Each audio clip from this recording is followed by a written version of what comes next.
안녕하십니까. 2020년 7월 5일 최병무 이펙트 시작하겠습니다. 제가 얼마 전에 북한과 코로나19 이 문제에 관해서 한번 말씀을 드린 적이 있는데, 이번에는 드디어 김정은 국무위원장이 위기, 치명적 위기, 이런 말을 했더군요. 그래서 이 치명적 위기라는 것의 실체가 무엇인가, 이런 말씀을 드리겠습니다. 7월 2일에 조선노동당 정치구 확대회의라는 걸 김정은이 직접 주재했다고 하더군요. 이 내용이 노동신문 7월 3일자에 나왔습니다. 근데 거기에 보면 거기서 치명적 위기 얘기를 합니다. 이렇게 됩니다. 섣부른 방역조치의 완화는 상상할 수도 만회할 수도 없는 치명적인 위기를 초래하게 된다. 이런 식으로 거듭 경고를 했다. 이런 이제 얘기가 나왔습니다. 여기에는 이제 이 치명적 위기라는 것이 단순히 그냥 가정법, 방역을 완화해서 만약에 코로나19가 창궐 한다면 위기를 초래한다는 뜻인지, 아니면 이미 위기가 초래된 경험을 한번 가지고 있다는 뜻인데 최근 들어서 느슨해지니까 그런 것인지, 이 부분에 관해서 이제 전문가들 간에 약간의 논란이 있습니다. 김정은이 계속해서 이렇게 얘기했습니다. 전염병 유입 위험성이 완전히 소실될 때까지, 요거는 김정은 얘기는 아니고요. 노동신문에 또 이제 나온 얘기인데, 유입 위험성이 완전히 소실될 때까지 비상방역 사업을 더욱 강화해 나가야 된다. 이렇게 또 노동신문이 그 얘기를 했고요. 그런데 김정은이 코로나19 사태와 관련해서 이번에 이런 경고 메시지를 보낸 게 처음이 아닙니다. 4월 11일에도 보면 정치국 회의를 열었는데, 이때도 코로나19에 대한 대응, 강력한 대응을 지시한 적이 있죠. 이미 1월 말에 김정은은 중국과 북경 사이에 국경을 봉쇄한 적이 있습니다. 그러니까 중국의 우한 지역에서 작년 12월부터 코로나19 환자가 속출을 하니까 1월 한 20일쯤 해서 국경을 완전히 봉쇄해 버렸습니다.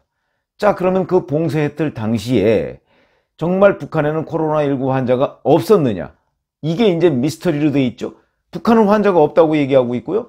지금까지도. 그러니까 무슨 얘기냐면, 노동신문 4일자, 어제자예요, 어제자. 어제자에도 보면 우리나라에서는 아직 한 명의 감염자도 발생하지 않았다, 이렇게 주장하고 있습니다. 그럼 이게 사실이냐, 이제 이런 것들이.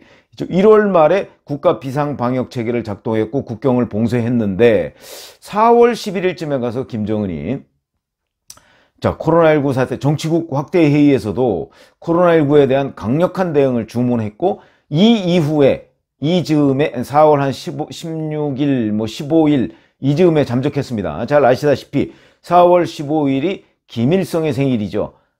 김일성의 생일이기 때문에 당연히 김일성 생일에 금수산 태양궁전이라고 하는 그곳에 김일성의 시신이 있기 때문에 그 자리에 참배를 해야 됩니다. 당정군 사람들 우르르 몰고 가서 그 자리에 이제 참배를 하는 것이 지금까지의 관례였고, 본인이 김정은이 3대 세습을 이루고 난 후부터 지금까지 단 한 번도 빠진 적이 없다. 그런데 올해는 빠졌다. 그래서 이제 건강 이상설 이런저런 것이 이제 파다했었는데, 그거에 관해서는 건강 이상설은 5월 초에 5월 1일이죠. 노동절에 나타났기 때문에, 자, 그러면 그것이 일시적으로 나타난 것이냐, 아니면 건강에 이상이 없다는 것을 과시한 것이냐, 이걸 가지고서도 지금까지 논란이 있었고, 그러다 보니까 이제 4월 11일 정치국 확대회 이후에 한 14일쯤부터 잠적했다는 것이 결국은 코로나19 대피설, 이게 이제 지금까지는 가장 유력한 그런 설로 되어 있는데, 그것도 확인은 안 된 상황입니다. 근데 제가 말씀드렸던 것은 그 즈음에 북한의 경호총국, 우리로 얘기하면 대통령 경호실이죠. 경호실에 경호요원 한 명이 코로나19 확진을 받아서, 그렇기 때문에 김정은도 원산 특각에 가서 사실상 자가격리를 한 상태 아니겠는가, 이런 얘기들이 이제 많이 있었고요. 그것도 확인된 얘기는 아니지만 이제 탈북자들이나 또는 탈북자 소식통들이나 이런 사람들에 따라서 거의 확인이 된 그런 내용이었거든요. 근데 자, 이번 7월 2일 정치국 확대회의에서는 코로나19 문제만, 그러니까 섣부른 방역조치 완화가 몰고 올 치명적 위기, 이거에 대해서만 경고를 하고요. 남북관계, 북미관계 이런 거는 논의가 됐는지 안 됐는지 이런 것도 전혀 보도된 바가 없습니다. 그렇게 따지면, 그리고 자, 노동신문 오늘자, 5일자죠. 오늘자 얘기를 보면 당 중앙위원회 제7차 제7기 제4차 정치국 확대회의 결정을 철저히 관찰하자, 이런 사설을 실었습니다. 잘 아시지만 김정은이 이러저러한 지시를 하면요, 노동신문이나 뭐 이런 데에는 그걸 끝까지 관찰하자 이런 사설을 싣는 경우가 굉장히 많습니다. 그런데 이 제7기 제4차 정치국 확대회의 결정이라는 게 결국 이 방역조치 완화, 이게 치명적 위기를 초래할 수 있다, 이제 이걸 경고하는 지시였기 때문에, 그렇다면 이 치명적 위기라는 것의 현재화, 현재 어떤 상태길래, 근데 계속 확진자가 한 명도 없다고 주장하고 있으니까. 그러면서 이 노동신문 사설은 다시 또 이렇게 얘기하고 있습니다. 최근 코로나19 방역 분위기가 느슨해졌다, 이러면서 정치국 확대의 결정 관철을 위한 투쟁에 전당, 전국, 전민이 떨쳐 나서야 한다, 이렇게 얘기했고요. 위험성이 해소될 전망이 불확실한 상황에서, 불확실하다고 그랬습니다. 조금도 자만하거나 해이해짐이 없이 최대로 각성 경계하여야 한다, 이렇게 지금 얘기를 하고 있거든요. 자, 그런데 데일리 NK라고 이제 북한 전문 매체인데, 여기에서는 북한 탈북자들 뭐 이런 사람들의 소식통을 인용해서, 지금 탈북자들이나 이런 사람들은, 또 데일리 NK의 기자들은 북한 사람들하고 그 간접적으로 통화를 합니다. 전화 통화를 합니다. 그래서 이제 북한 소식을 많이 전파를 하고 취재도 하고 뭐 이러는데요. 그 북한 소식통을 인용해서 최근 북한의 일부 양로원에서 수십 명의 노인들이 고열 증세를 보여서 사망했다, 이런 보도를 했습니다.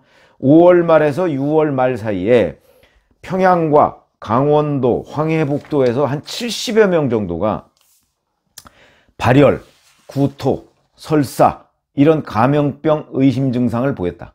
그런데 양로원 측에서는 이 노인들이 파라티푸스와 장티푸스 등 세균성 감염병에 걸려서 사망했다, 이런 식으로 결론을 냈는데, 실제 그 소식통들에 따르면 구토, 발열, 설사, 이게 아주 전형적인 코로나19 증상이거든요. 그런데 뭐 이 파라티푸스, 장티푸스 뭐 이런 데는 약이 다 나와 있습니다. 그런데 이런 약들을 썼는데 듣지 않았다, 이거죠. 듣지 않아서 이 사람들이 이렇게 70여 명씩 대거 죽어나갔다, 이제 이런 사실을 보도했습니다. 그러면 이제 전문가들 얘기가, 이렇게 지금 죽어나가고 있는 노인들이나 이런 사람들, 이 현상과 김정은이 얘기한 치명적 위기가 무슨 관련이 있는 것 아니냐, 이제 이런 관련서를 제기하고 있고요. 이제 이런 부분은 확인을 해야 되는데, 우리 뭐 국정원도 아직 북한과 코로나19 문제와 관해서 제대로 된 정보 파악을 국회에 보고한 적이 없습니다. 모르는 것인지 아니면 알고서도 그냥 가만히 있는 것인지는 모르겠으나 보고한 적이 없습니다. 그런 점으로 본다면 북한에서 정말 코로나19 확진자가 그들의 주장대로 단 한 명도 없는 것인지, 이거는 현재 확인해야 될 숙제고요. 다만 이제 전문가들 제가 몇 명하고 통화를 해봤더니 이 치명적 위기라는 것에 굉장히 주목을 하더군요. 이 치명적 위기는 결국 북한은 이미 1월달 처음에 국경 봉쇄할 때부터 코로나 확진자가 있었고, 그 이후에 막는다고 하여튼 최대한 막았는데, 최근에 이것이 다시 확산세가 굉장히 급속도로 진행이 되니까 여기에 대해서 경고를 한 것이고, 그 치명적 위기라는 것은 이 확산세가 확산이 최근에 또 아주 심해진 이런 부분에 관해서 김정은이 직접 경고한 것이다, 이렇게 분석하는 의견이 다수였습니다. 저도 그렇게 봅니다. 그래서 사실은 6월 초부터 김여정이 계속해서 대남 공세를 벌이고 뭐 군사 행동도 할 것처럼 하고 실제 개성 연락사무소도 폭파하고 이랬었죠.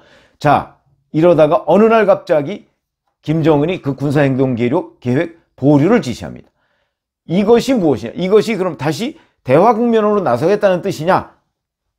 이거에 관해서도 국내에서 지금 전문가들 간에 전부 엇갈리고 있죠. 그런데 저는 그 부분에 관해서 제가 말씀드렸던 것은, 아니다, 이것은 군사행동 계획 보류는 또 다른 도발 계획을 지금 준비 중이라는 얘기지 평화 모드로 전환된 건 아니다. 저는 이렇게 이제 또 다른 뭐 탈북자들이나 이런 사람들을 통해서 제가 이제 들은 얘기는 또 다른 도발 준비다라고 저는 듣고 있고요. 근데 최근 또 전문가들 얘기를 들어보니까 이 치명적 위기를 그거와 연관시키는 분석도 꽤 있습니다. 무슨 얘기냐면, 자, 코로나19가 다시 급속도로 확산이 되니까 우리가 지금 대남 공세를 벌이고 있을 때가 아니다. 김정은의 판단은 거기에 초점이 맞춰져 있다는 것이죠. 그래서 이 치명적 위기는 말은 뭐 방역 분위기가 느슨해져서 뭐 가정법을 전제로 해서 치명적 위기를 거론했지만 북한은 이미 코로나19 사태와 관해서 상당히 치명적인 상황에 돌입하고 있는 것 아니냐. 그렇기 때문에 김정은의 입에서 치명이라는 단어가 나왔다. 이렇게 보는 전문가들이 꽤 있습니다.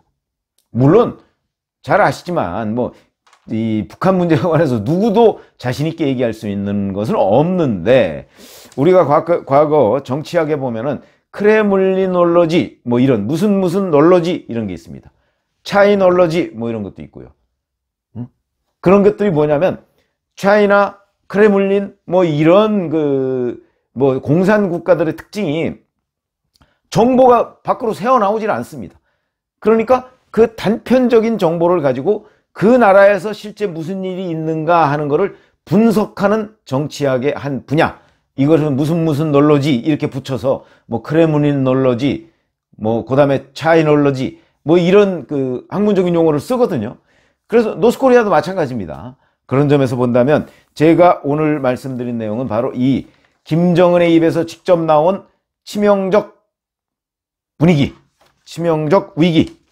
그러니까 섣부른 방역 조치에 관한 상상할 수도 만회할 수도 없는 치명적 위기를 초래하게 된 이 치명적 위기 부분에 저는 주목해야 된다고 봅니다. 이게 바로 노스코리아 분석법이거든요. 그런 점에서 본다면 북한은 이미 뭐 어제까지도 코로나 확진자가 한 명도 없다고 주장을 했지만 그러나 북한 사진 쭉 보셨죠? 표행 사진. 마스크 안 쓴 사람이 오히려 남한보다 마스크 안 쓴 사람이 더 없을 정도로 거의 모든 사람이 마스크를 쓰고 있습니다. 왜 그럴까요? 확진자가 한 명도 없는 나라에서 그럴까요? 그렇지 않다. 치명적 위기라는 건 이미 코로나 확산이 아주 만연돼 있고 그 다음에 그런 상황에서 더욱더 위험한 국면을 치닫고 있기 때문에 김정은이 직접 치명적 위기를 거론한 것이다 하는 게 제 생각과 제 주변에 있는 몇몇 전문가들 의견이 일치했습니다. 그래서 제가 오늘 김정은이 7월 1일 정치국 확대회의에서 얘기했다는 이 치명적 위기라는 단어, 이것이 북한의 코로나 위기 확산이 매우 심각한 상황임을 반증해주는 증거다. 저는 이렇게 얘기하고요. 이것이 대남 군사행동계획 보류한 것과도 연관이 있을 수 있다. 그래서 북한이 이 코로나19 확산세가 심각하다면 이 사실 우리한테도 영향을 미칠 수가 있습니다. 그러니까 북한 문제 또는 북한과 갔다 온 사람이든가 뭐 아니면 북한 물건이나 뭐 이런 거를 다루는데 우리도 각별히 좀 조심해야 되겠다. 심지어는 뭐 대남전단 뭐 거기에도 코로나19 그 바이러스가 실려서 올지 모른다 이런 불안감까지 있습니다. 근데 그 불안감도 다분히 현실화될 가능성이 있는 것이다 하는 관점에서 본다면 여하튼 김정은이 직접 언급한 이 치명적 위기 부분에 매우 주목해야 한다. 근데 우리 당국에서는 아직도 뭐 주목을 하고 있는지 안 하고 있는지 뭐 그건 제가 자세히 모르겠지만 어쨌든 그건 뭐 발표가 없으니까요. 그러나 저는 이 단어에 굉장히 주목해야 된다 이런 말씀을 오늘 드렸습니다. 감사합니다.